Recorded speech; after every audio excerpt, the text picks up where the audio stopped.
January 27th. But we're going to play basketball. That's awesome. 'Cause I think I'm falling in love. I think I'm falling. I think I'm falling in love.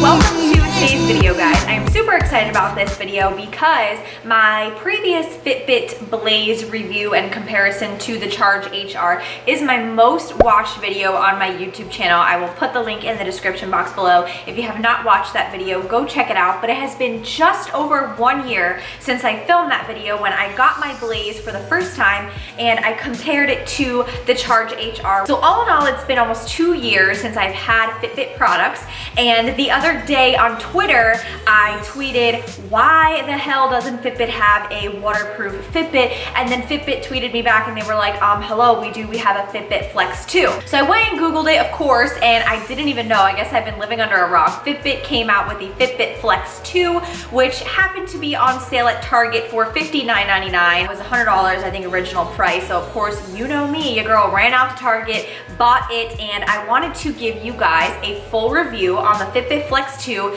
versus the Blaze. I'm not gonna compare it too much to the Charge HR, only because I compared my Blaze to the Charge HR, and I haven't used that in over a year, so I just wanna stick to these two. First of all, I just wanna go ahead and show you guys the band.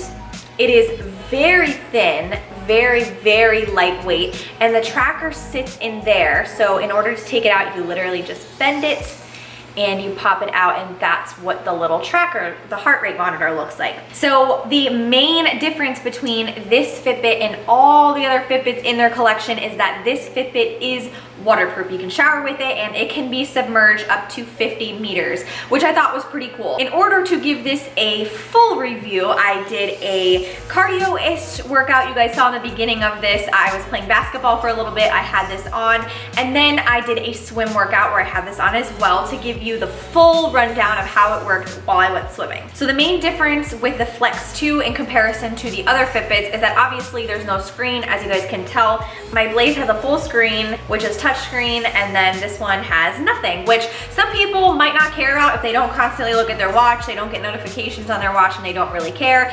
This is great because you don't even have to worry about it. You don't have to do anything. The biggest difference between this one and the Blaze is that this just has an auto recognize workout capability, which the Blaze does as well, but you can manually start your workout from the Blaze, whereas obviously because there's no screen, you can't do that with the Flex 2. So as you're working out, it will automatically detect swim workouts, aerobic workouts, running, etc., based on what you have your settings set on. So the first thing I did was play basketball, and I ran around for about 20 minutes shooting, dribbling, and after I was done that, I'll go ahead and put a little screen cap of what my phone said. And when I looked through that, it definitely looked a little bit different than what my Blaze looked like. It didn't seem like my heart rate got up that much, and again, because there's no screen, you can't tell whether or not it's reading your heart rates. With the Blaze, when I look, occasionally, sometimes it will have a little line where the heart rate is, which means it's not reading my heart rate accurately, so I take it off, wipe the sensor off, and put it back on, and we are good to go. After I played basketball, I went ahead and jumped into the pool with this thing, didn't touch anything, didn't touch the app, and I just swam for 30 minutes. I did some freestyle, I did some push-ups out of the pool, and I just kind of tried to keep my heart rate up for about 30 minutes to see what it would say. I will say I was a little bit nervous when I jumped into the pool. I was like, oh my gosh, is this really gonna work? But it absolutely did. It didn't break. Obviously, it's waterproof, and it was fine. It didn't bother me during my workout, and it was lightweight, and it just was there. There's nothing really to say about it. It's super, super lightweight. I personally dislike this because as you have it on yourself and you're trying to hook it on, I'll go ahead and show you. It's kind of a pain to hook the little, like, whatever you want to call this, into the hole. So I'm trying to snap it, and it doesn't really go in that easy. And once you do it, you're like, okay, that's too loose. It's not going to read my heart rate. So you have to unsnap it, re-snap it. It's not as easy as the Blaze or even the Charge HR. I personally don't like these little holes with the metal thing in it. I'd never have for any type of watches, so I might just be biased to that, but it kind of drives me nuts. The other thing that I did notice was the end of the watch does stick out a bit, and I had to keep putting it underneath the other band, which was kind of annoying, but just a minor thing that kind of irritated me. A couple of times while I was in the pool, I tapped the band, and that's how you can tell that it's on. You double tap it and it does a little LED lights. The LED lights is basically the way that this watch communicates with you versus the Blaze, which actually has written notifications, touchscreen, and all that other cool stuff. The Flex 2 only notifies you via LED lights, and you can set those to different things depending on what you want them to represent. So you have a light for messages, you have a light for phone calls, and then goal reaching, and I want to say there's one more, like a low battery setting or something like that. After I got out of the pool, I looked at my phone and it said that the Fitbit Flex 2 had detected 30 minutes of a swim. So I went ahead and looked at it, and I'll put the little clip of what happened after I got out of the pool right here. Smart Track auto recognize aerobic workout, and then after that it said it recognized a 30-minute swim workout, which is exactly how long I swim for. So let's go ahead and open up the Fitbit app. It did automatically recognize that I had my Flex 2 on and not the Blaze, which is cool. So I'm gonna go ahead and sync it. All right, so let's open up the exercise. So it looks like it got 20 minutes of the basketball, which is probably because I wasn't really, and my heart rate wasn't really up that much, I guess. So 20 minutes of basketball, and then it says 25 lengths. It doesn't say the meter pool. I wonder if that's a setting you can do. Only 106 calories burned. 31 minutes and 35 seconds.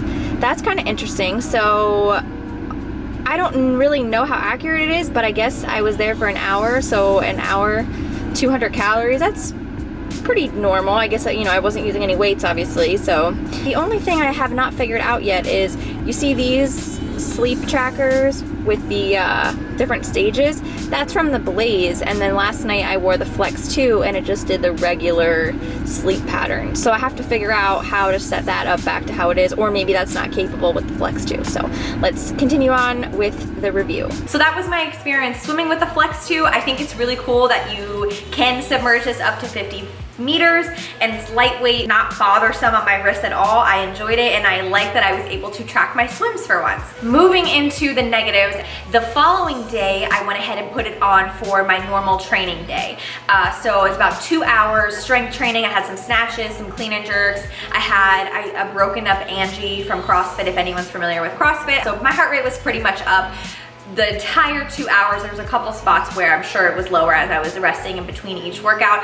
But after that, I went in and looked at my Fitbit, and I'll go ahead and pop a screen cap of right here of what it showed. And it showed a significantly lower amount of calories burned than I'm used to. With the Blaze, I always see, you know, at least 600, 700 calories for a 2.5 hour workout. You can see visually with the Blaze how your heart rate is rising and falling during the workout. Like I mentioned before, you can manually start and stop your workouts on the Blaze, which is something I personally like because I can keep track of my workout from the time I get there till the time I leave. With the Flex 2, you don't really know when it's going to start recording your workout, and personally, I don't feel like it recorded the entire thing, and I don't really have a way of telling because there is no screen. It recorded my training session as sports, and it was only about 200 calories, which for 2 hours of intense training with about 4 different workouts and snatching and clean and jerking doesn't really add up to what I'm used to seeing with the Blaze.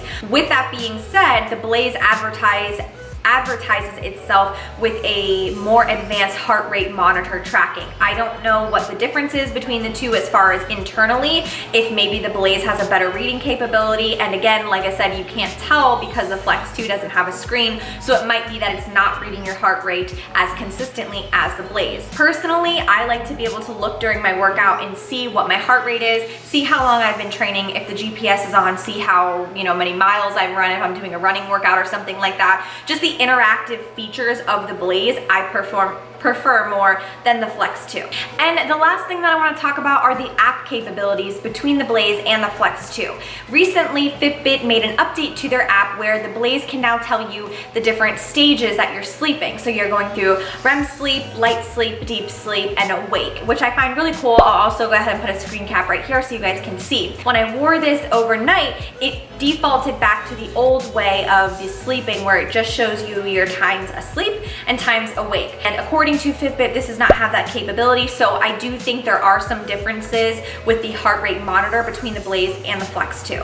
Again, I don't know what they are, but I'm sure it's different given that this can tell you different things. To recap, if you are looking for a super advanced, interactive, more detailed things you can do more so other than swimming, I highly recommend the Blaze. I've had it for over a year. I absolutely love it. It is a bit more bulky than wearing a thin band like this, so keep that in mind. If you prefer something smaller, I would recommend the Charge HR. It's a bit thicker than this, but it doesn't have the full screen. The Surge is really bulky. That's more bulky than the Blaze, so that's why I personally went with the Blaze, but I have absolutely loved it, and I don't take it off except to shower and swim, which I will now be replacing with the Flex 2. Overall, I'm still gonna stick to my Blaze. I love it. I'm gonna keep it on for my normal workouts, my day-to-day. You know, it's still gonna tell me notifications, text messages, calls, alarms, everything like that, and I like to visually see that on the watch. Compared to the Flex, I think it's great for swimming. I think it's great for people who don't want to be bothered with all the capabilities of the Blaze. If you're a simple person that just wants to throw something on and forget about it, highly recommend the Flex 2, and it is affordable. I don't know if it's still on sale at Target, but when I went, it was. I just think it's a great, easy,